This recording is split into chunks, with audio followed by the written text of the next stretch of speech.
عسلامة، شنو أحوالكم؟ إن شاء الله تكونوا في خير ونعمة يا ربي. اليوم جيت بكيك جنواز إن شاء الله تعجبكم وإن شاء الله تنال رضاكم. إن شاء الله معناها هذيّا تكون سهلة وطريقة سهلة بالكدا. حاسيلو أول حاجة هي كيما شفتوني حطيت البابي كويسون متاعي باش نحط معناها الطبق باش يكون حاضر، وبديت في العظم نحط الأبيض وحده وأصفر العظم نخليه وحده، باش بعتادي نعمل ال ال أبيض العظم ن ن نحركه بالماكينة بالكدا كما تشوفوا، ومعاه 180 سكر حبيبات، ومعاه مغرفتين سكر فانيليا. حسيلو كما شفتوني هذيك حركتهم بالماكينة بالكدا بالكدا حتى لين كما شفتوا معناها هاكا الرغوة هذيك البيضة كما نقولوا نحنا معناها تكون كيما يابسة بالكدا، وبعد تالي بديت بالكعبة أصفر العظم نخلط فيهم بالكعبة حتى لين تخلط بالكدا معناها مع الأبيض، وبعد توا باش نحط 150 جرام فرينة عليهم 30 جرام كاكاو، نحط عليهم 180 كما قلت لكم 150 جرام فرينة عليهم 130 جرام 130 30 جرام كاكاو الخام، وبعد تالي كما تشوفوا فيا نغربلهم بالكدا بالكدا، وأحسن حاجة هي تكون مغربلة. حصيلو النصائح نحب نعطيها لكم باش تنجح لكم الكيك هذيا، إنكم المعون اللي باش تحطوا فيه أبيض العظم يلزم يكون شايح بالكدا بالكدا بالكدا. وزادا كذلك معناها باش ما يكونش فيها لا ماء وأصفر العظم، تحاولوا إنكم معناها ما تطيحش معناها ما تطيحوش في أبيض العظم، وهذيا تجيكم معناها ناجحة بالكدا بالكدا هاكا كيما تشوفوا. خلطتها كيما تعرفوا معناها بشوية بشوية من فوق اللوطة وحتى لين أعطتني ال الحاجتي بيه بالضبط، معناها الخليط اللي حاجتي بيه بالضبط، هاكا كيما تشوفوا حطيته في الطبق اللي حاجتي بيه معناها حضرته من قبل، وبابي راهو أحسن حاجة إنكم تدهنوها البداية معناها تدهنوها بالزبدة، وهاذيك اهو، هذيا معناها تخليتها في الفور 45 دقيقة 180 درجة بالطبيعة، وبعد تالي حطيتها في الفريجيدير، بيتها ليلة كاملة الحقيقة في الفريجيدير حتى المغدوة الصباح، مغدوة الصباح قمت معناها حضرت الكريمة متاعي، والكريمة متاعي تتكون عن 3 كعبة عظم هاذيك حصيلو كيما قلت لكم 3 كعبات أصفر أعظم، ومع عليهم 200 جرام سكر عادي بالطبيعة، وعليهم سكر فانيليا مغرفتين، ما تنسوش معناها ال 120 جرام نشاء. كما تشوفوا نخلط بالكدا بالكدا سكر فانيليا وعليهم 3 كعبات أصفر أعظم، هكا نزيدهم 200 جرام سكر حبيبات نخلطهم بالكدا بالكدا، وبعد تالي نزيدهم إيترا حليب تكون سخونة سخونة سخونة. الكريمة هذيا الموسلين هذاك راهو نشاء 120 جرام، الحليب حطيته سخون بالكدا، الكريم موسلين هذيا حطيت عليه عجينة متاع اللوز، حمرت اللوز الكعبات حمرتهم بالكدا، تحبوا في القلاي ولا تحبوا في الفور راهو كيف كيف. حمرتهم بالكدا ومن بعد تالي رحيتهم عملتهم مرحية باهية باهية باهية حتى لين طلع الزيت متاعهم حسيلو، هذيك حطيته معناها ما عملتوش في وقتها، بعد ما طيبت الكريمة متاعي كما شفتوني باش نغطيه ونحطه في الفريجيدير تبرد على أقل تبرد بالكدا معناها من نزربش فيها، خليها تبرد بالكدا بالكدا بالكدا. وبعد ما نخليها في الفريجيدير تبرد بالكدا نخرجها ونوريكم تو نوريكم كيفاش معناها شنو اللي زدت عليها حصيل هاكا كما تشوفوا لهنا.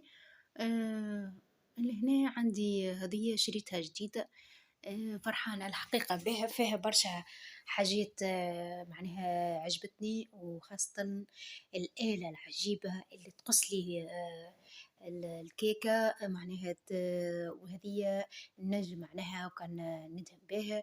هذه بطبيعة معناها باش نزين بيهم كعبة الكيك من فوق شنو معناها نحب هذه قلت لكم شخت عليها بالكدا. بصراحة روعة حسيلو هذه الكيك متاعي كيك الجنواز اللي حطيتها في الفريجدير معناها ليلة كاملة خليتها تبرد على راحتها ما زربتش فيها الحقيقة.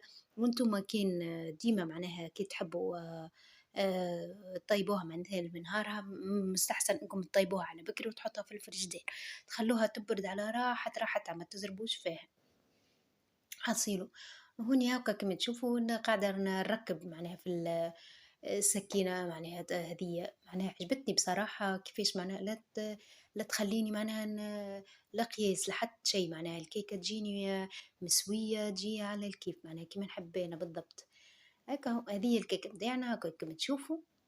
نحلها البابي هذيك متاعها ونخليها معناها نحضرها معناها هاكا كما تشوفوا. هيك ما مبشمطة شوية على خاطر مش مشكلة. هي بطبيعة من داخل ماهيش باش تبان، أما راهي طايبة تو تشوفوها من داخل كيفاش طايبة بالكدا. هذيك معناها بالطبيعة راهو باش يكون فما هكا شوية معناها سخونية مثال ولا حاجة مش مشكلة معناها فماش حتى إشكالية. وهذايا كما هذه حتى هذايا الطابي هذيا أنا شريتها حتى هي جديدة متاعت خبز متاعت مثال عجنين. بصراحة قلت لكم شخت عليها بالكدا حاجات معناها شريتهم بصراحة نستعملهم وحاجات معناها يفيدوني في الدار. هكا كما تشوفوا شفتوها كيفاش قاعدة نقص بها شيخ عليها بالكدا. شوفوا كيفاش وشوفوها كيفاش الكيك جايتني طايبة كما نحب. هذيك مش مشكلة راهو بعتلي باش نحيه مش مهيش إشكالية معناها. شوفوا كيفاش جاتني معناها على المحلاها صدقوني شيخ عليها بالكدا يا حصيل هيك اهو. هذه معناها واحد كي هيك يوسع باله علاش ليه معناها. والحقيقة أنا هذه كما قلت لكم كما قلت كتبت معناها في الفيديو متاعي قلت هذه راي أول كوموند متاعي بالحق هذه أول كوموند. كيفاش أول كوموند صاحبتي مرا كبيرة هي الحقيقة معناها طيبة وكلك حبيت نعمل لها جيست. طيبت لها خبزة جاتو هذه الكريم متاعنا شوفوا كيفاش خرجتها من الفريجيدير وحركتها كما شفتوني حركتها بالكدا معناها شوية معناها 5 دقايق بالماكينة وزدت عليهم 400 جرام زبدة بحرارة الغرفة بطبيعة خرجتها من قبل معناها من برا خرجتها من قبل وحطيتها كما تشوفوا حطيتها مع الكريم باش ندهنها وباش نحركها بالكدا نخدمها بالكدا. وبعد تالي تو نوريكم معناها كيفاش حتى لين معناها كما قلت لكم حتى نح طعمة الزبدة معناها اللي فيها تولي معناها كريمة بالحق. عسيلو هاكا كما تشوفوا حركتها هاكا شوفوا كيفاش طعمها معناها ولا نذوق فيها طعمتها تهبل صدقوني روعة. عسيلو هوني باش نقسمهم على زوز اشطر معناها باش نوريكم معناها كيفاش باش نعمل بيه اشطر معناها باش نعملو باللوز بعجينة اللوز واشطر باش نعمل كولور باش نلونها بلون آخر معناها باش نزين بها من فوق.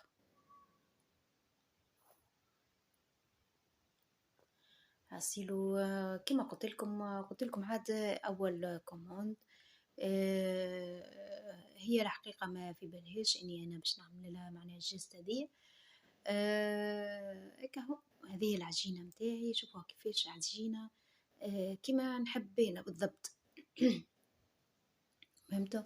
خلطوها بالكدا مع الكريمة، وبعد تالي شديت هزيت الليخة، شوفوا كيفاش كلها معناها تخلطت. وهذه معناها باش أنا نلونها باللون الغذائي بالطبيعة معناها باش نعملها هو أحمر، أما أنا راني باش نعملها معناها روز، هي خبزة الجاتو. حسيلو اش باش نقول لكم، ان شاء الله تعجبكم الطريقه وتكون سهله ماهله معناها عندكم، تجيكم سهله بالكدا، وان شاء الله تعجبكم وان شاء الله تنال رضاكم. آه هاكا شوفوها كيفاش جيت. حسيلو ما نحكي لكمش بصراحه، نحس في روحي معناها هكا معناها وليت نحس بمسؤولية أكثر، خاطر معناها باش يذوقوها ناس ماهمش في الدار، باش يذوقوها ناس معناها البرا ما مش ما نعرفهمش، باش يعطوني بصبيعة رايهم. هذه نحسها أول كوموند كما قلت لكم. هذه شوفوا كيفاش قعدت نحرك فيها معناها الكريم تاع اللوز. وهنا باش نبدأ في أول حاجة بديت به هي حطيت شوية معناها من العجينة باش هاكا تلصق لي معناها في الوسط. وحطيت الطبقة الأولى كما تشوفوا باش نبدأ معناها نزين. نحط معناها العجينة متاعي الكريم الموسلين باش نحطها ما بين الطبقات. هذه معناها اللي محضرتها معناها للحشو متاعي. وهذه أول حقيقة قعدت لي منها ما شاء الله، معناها قعدت لي منها برشا. من بعد نهارين مشيت عملت منها حاجات أخرى. شنو هما الحاجات الأخرى؟ نحنا منا حراير تبارك الله معناها تجي في مخنا نعملوها. مشيت شو اسمها العجينة شريتها حاضرة متاع كرواسون متاع اللي تلقاوها معناها العجينة خاصة الحلو معناها عجينة متاعها حلو تلقاهم حاضرين، وتنجموا بعد ما تطيب تنجموا هكا تحشوها في وسطهم وتنجموا تاكلوها. صدقوني جيت روعة يعني الحقيقة. حسيلو هكا كما تشوفوا ما بين الطبقات حطيت معناها العجينة. وباش نحط هذيا في الفريجيدير تقعد في الفريجيدير حتى تشد روحها. بعد ما تشد روحها تو نقول لكم شنو نعمل.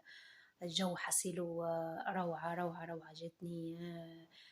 ننصحكم معناها تجربوها، وننصحكم معناها تعملوا حاجات معناها حاجة كما هكا. صدقوني جتني بالكدا.